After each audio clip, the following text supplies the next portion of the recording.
So right now is not the best time in the markets. My portfolio is down. Here is my general investment account, and as you can see, my return is in the red, and there's one big culprit for that. If I go into this holding here, my biggest holding, you can see that over the past month I am down by 3.73%, and that is a real world unrealized loss of £485. To make matters even worse, here is my stocks and shares ISA, and as you can see, my portfolio return is negative 3.34%. And if I go into my only holding, you can see that I'm down by an unrealized amount of £1,461. And as we've guessed it, this is invested solely into the S&P 500, which over the past month has begun to take a tumble. So in this video, I explore what on earth is going on with the S&P 500. Should we be worried? Should we start selling everything? The investment broker that I use personally, and I think is very, very good, is Trading 212. If you would like to sign up to Trading 212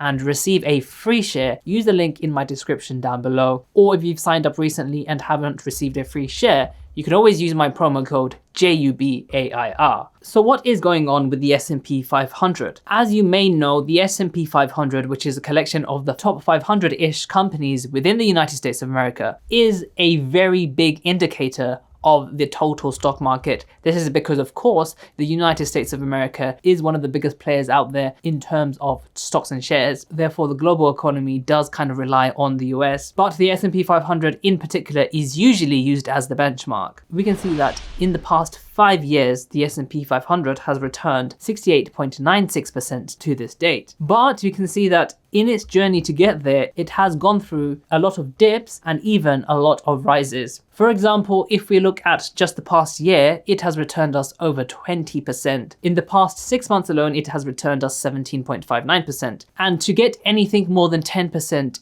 in the stock market is something of a miracle to do that consistently. And the S&P 500 has been for decades regarded as the place to put your money into for growing long-term wealth. Averages around 10% per year, meaning that if you regularly invest, you could be building your wealth very, very quickly. So after 20-30 years, compound interest with 10% really does start to add up. However, in the past month, the S&P 500 is down by 4.93%, something that a lot of people were not anticipating because we saw something called a bull run. Now, if I go back to the past 5 years, you can see that in 2020, the stock markets crashed because, of course, the pandemic occurred. And as soon as the pandemic occurred, a lot of people sold out, causing the value of the whole index as a whole to reduce. The way that stocks and shares work is, of course, the more money put into a company or a collection of companies, the higher its valuation then becomes. When people sell out, there's less value in these companies, and therefore the share price goes down. It's a very simple and a very complicated system, but essentially it means when there is trust within these companies and people are putting their money in, everyone kind of wins. But whenever there's mistrust within the system, then what happens is the value goes down. So in 2020, there was mistrust in the system. When the pandemic happened, there were supply chain shortages. We all ran out of toilet paper, and that caused a huge crash. However, you should note that it did not take long at all for it to bounce back. The crash occurred mid-March, and by August, just a few months after, the stock market returned to what it was before, and then subsequently went on one of the biggest bull runs the S&P 500 had seen in a very, very long time. In fact, if you had bought when everyone was selling, as you can see, you would have made a 100% return holding your money from March to around the beginning of November, and you would have done this with a lot of diversity that comes with investing from the S&P 500. However, at the end of 2021, something happened when everyone was expecting the S&P 500 to just continue going up. And then, of course, we saw a very long period of time when the stock market was going down. This lasted about an entire year again, out of the blue. And this was caused by a very, very high rates of inflation in around the whole world. Now, flash forward to 28th of March, and the S&P 500 made an all-time high.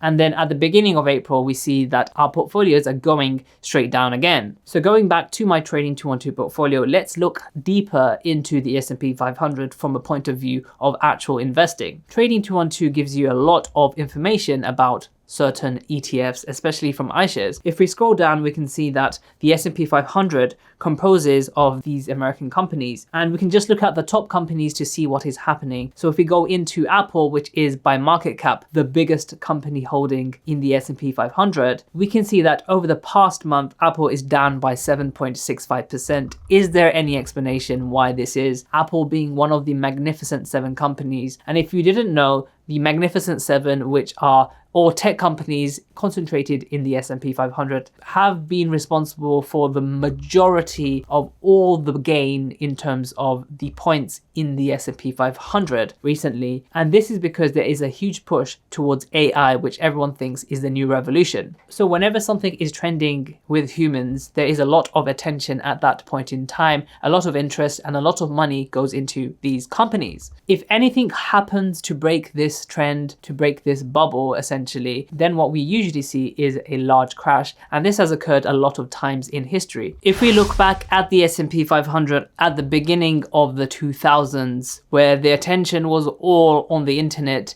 and what we call now the dot-com bubble. As we can see from the graph here, as the millennium opened, the S&P 500 was at an all-time high, and it didn't take long before there was a massive crash, which took 8 years to recover from. And now this was a very, very big crash, even bigger than what we've seen during the pandemic. And it just goes to show that whenever there is a lot of interest and a lot of influx of money into an index in a very short amount of time, something could just give and completely tumble down the whole system, at least for a while anyway. Of course, if you had kept investing during the crash, psychologically, you would be seeing your portfolio go down, down, and down. And if you could stomach 3 years of seeing your portfolio just constantly go down in the beginning of 2003, you would have been rewarded, because for the next 6 years, the S&P 500 went on another bull run. So you would be seeing your portfolio just go up month in and month out. So what does it mean for investors like myself?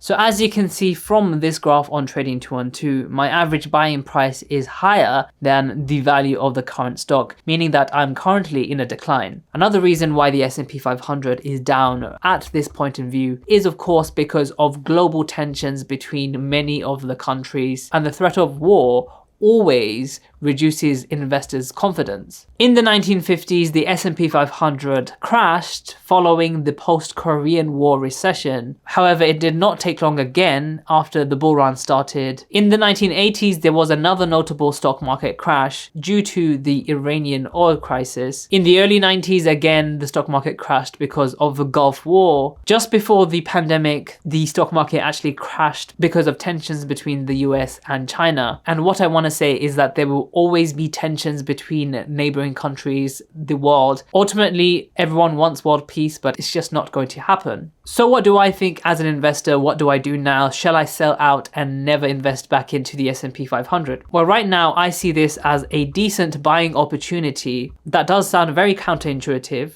because of course people love to buy when the stock market is going up, which doesn't make sense also as an investor. The way I see it is that I'm getting a 3.7% discount on these stocks, and part of me actually does want the stock market to go down even further as I can pick up more and more. I know this might not be easy to hear if you started recently investing, but this happens all the time. There is no good reason to determine that the stock market won't actually recover. And if you invest for the long term, all of this is just background noise. And looking back another 40 years, this will just be another line on a graph like this. So make sure to check out some of my other videos, and I will see you in the next video.